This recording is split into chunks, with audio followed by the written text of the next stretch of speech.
मैं राजा राम मोहन रॉय हूँ और मैंने ब्रह्म समाज की स्थापना की थी।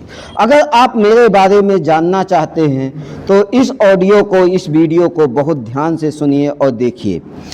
मेरा नाम राजा राम मोहन रॉय है और मुझे आधुनिक भारत का पिता कहा जाता है। मुझे नव जागरण का अग्रदूत कहा जाता है, भारतीय राष्ट्रवाद का जनक भी कहा जाता है, मुझे सुधार आंदोलनों का प्रवर्तक भी कहा जाता है। ये सारी उपाधियां मुझे मिली हुई है, यानी आधुनिक भारत का पिता, नव जागरण का अग्रदूत, भारतीय राष्ट्रवाद का जनक और सुधार आंदोलनों का प्रवर्तक, ये मुझे कहा जाता है, यानी राजा राम मोहन रॉय को कहा जाता है। मेरा जन्म 22 मई 1772 को बंगाल के हुगली जिले में स्थित राधानगर में हुआ था। अगर आपको मेरे जन्म के विषय में जानना है तो मेरा जन्म 22 मई 1772 और बंगाल जाना होगा, वहाँ पे एक हुगली जिला है और वहाँ पे राधानगर है, वहाँ पे मेरा जन्म हुआ था 22 मई 1772 को। मेरे पिता का नाम रमाकांत था, वो बंगाल के नवाब के यहाँ कार्य करते थे और वहीं पे मुझे यानी राजा राम मोहन राय को राया की उपाधि मिली थी, यानी जो है बंगाल के नवाब के यहाँ ही मुझे राया की उपाधि मिली थी। अब आप जो है कि मेरी शिक्षा के बारे में देखेंगे, मेरी बहुमुखी प्रतिभा के बारे में देखेंगे, मैं उसके विषय में आपको बता रहा हूँ। मेरी जो शिक्षा हुई थी वो पटना और वाराणसी में हुई थी और मैं जो है बहुत ही बहुमुखी प्रतिभा का धनी था और बहुत बड़े बड़े विद्वानों में से मैं एक था। मुझे अरबी, फारसी, संस्कृत, अंग्रेजी, लैटिन, यूनानी, हिब्रू सहित 12 भाषाएँ आती थी, यानी जो है मुझे भाषाओं का ज्ञान था। मुझे भाषाएँ जो है सीखने का शौक था और मैं 12 भाषाओं पे मेरी कमांड थी। मैं जो है अरबी बोल सकता था, मैं फारसी बोल सकता था, मैं संस्कृत में बात कर सकता था, मैं फ्रांसीसी में बात कर सकता था, मुझे लैटिन आती थी, मुझे जो है यूनानी आती थी, मैं हिब्रू आती थी। इस तरह से मैं 12 भाषाओं का ज्ञाता था और 16 वर्ष की ही आयु में मेरी आस्था मूर्ति पूजा से समाप्त होने लगी।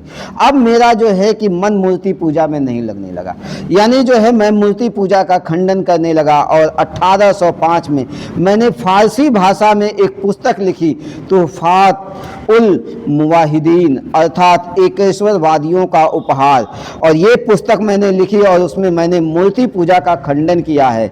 मैं राजा राम मोहन राय हूँ और मैंने क्या किया था, मूर्ति पूजा का खंडन किया था, क्योंकि 16 वर्ष की आयु में ही मेरी जो आस्था थी वो मूर्ति पूजा से समाप्त होने लगी। 1805 में मैंने फारसी भाषा में एक पुस्तक लिखी। मैंने आपको बताया था ना मुझे 12 भाषाएं आती थी और मुझे जो है मैं फारसी भाषा का भी ज्ञाता था और फारसी भाषा में मैंने एक किताब लिखी थी, तुहफात उल मुवाहिदीन अर्थात एकेश्वरवादियों का उपहार। और मैं जो है कि कई वर्षों तक घर से दूर रहा, विभिन्न स्थानों की मैंने यात्रा की, मैं तिब्बत भी गया और तिब्बत जाके मैंने बौद्ध दर्शन का ज्ञान प्राप्त किया। 1803 की बात है, मेरे पिता रमाकांत राय की मृत्यु हो गई। 1803 में मेरे पिता रमाकांत राय की मृत्यु हो गई। उसके पश्चात कंपनी में मैं रंगपुर जिले में दीवान बना और वहाँ पर 1814 तक मैंने कार्य किया।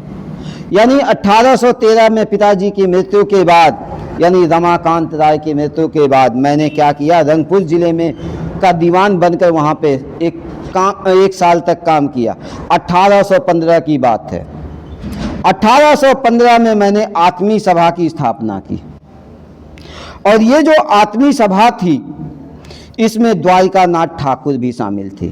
ध्यान रखिएगा, आत्मी सभा, अगर आप जो है कि पीसीएस का एग्ज़ाम दे रहे हो, आईएएस का एग्ज़ाम दे रहे हो तो पूछा जाता है कि ये जो आत्मी सभा है तो उसकी स्थापना किसने की थी, तो आपको ध्यान रखना चाहिए था कि उसकी स्थापना मैंने की थी, यानी राजा राम मोहन रॉय ने की थी। और उस जो आत्मी सभा में शामिल होने वाले व्यक्ति थे द्वारिकानाथ ठाकुर। 1816 की बात है, मैंने वेदांत सोसाइटी की स्थापना की।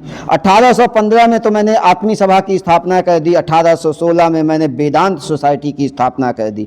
1820 में मैंने बाइबिल के आधार पर एक किताब लिखी, प्रीसेप्ट्स ऑफ जीसस।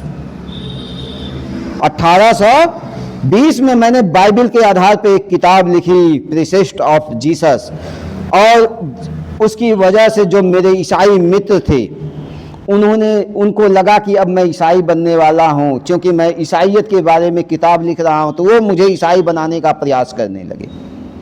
और जो 1820 में मैंने किताब लिखी थी प्रीसेस्ट ऑफ जीसस बाइबल के आधार पे, उसका प्रकाशन मैंने 1823 में करवाया। वो भी जॉन डिग्बी के प्रयासों से, यहाँ पे नहीं लंदन में मैंने करवाया। 1823 में ही मैंने विलियम एडम तथा द्वारकानाथ टैगोर के साथ मिलकर कलकत्ता यूनिटेरियम कमेटी की स्थापना की। तो इस तरह से आप मेरे बारे में जानोगे। ये तो मेरा पहला पार्ट है जिसमें मैंने अपने बारे में बताया है, थोड़ा सा बताया है। अब इसके बाद जो है मेरी और जो यात्रा है उसके विषय में मैं आपको बताऊंगा। अगर आप मेरी यात्रा को समझ गए और मेरी संस्थाओं को समझ गए, मेरे विचारों को समझ गए, तो आप जो है आईएएस में, पीसीएस में आने वाले सारे क्वेश्चन को सॉल्व कर लोगे। जैसे आपसे कभी पूछेगा कि आत्मीय सभा की स्थापना कब हुई, तो आप बता दोगे कि 1815 में हुई थी।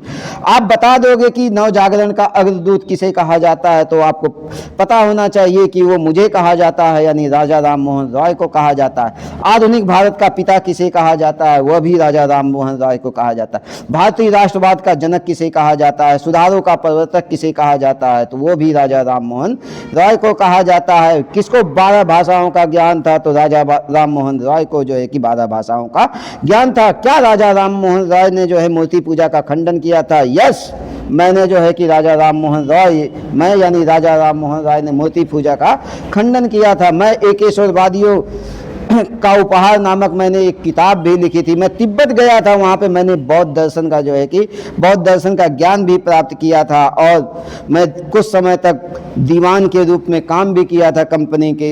और फिर उसके बाद 1816 में मैंने वेदांत सोसाइटी की भी स्थापना की थी। 1820 में मैंने बाइबल के आधार पर प्रीसेस्ट ऑफ जीसस नामक एक किताब लिखी, जो किताब 1823 में लंदन में प्रकाशित हुई। और उस किताब को जो है प्रकाशित करवाने में विलियम एडम और द्वारकानाथ टैगोर ने जो है कि मेरी काफ़ी मदद की थी। और 1823 में उन्हीं के प्रयासों से, यानी वहाँ पे जो किताब प्रकाशित हुई थी लंदन में जॉन डिग्बी के प्रयासों से हुई थी। और यहाँ पे 1823 में विलियम एडम तथा द्वारकानाथ टैगोर के साथ मिलकर मैंने कलकत्ता यूनिटेरियम कमेटी की स्थापना की थी।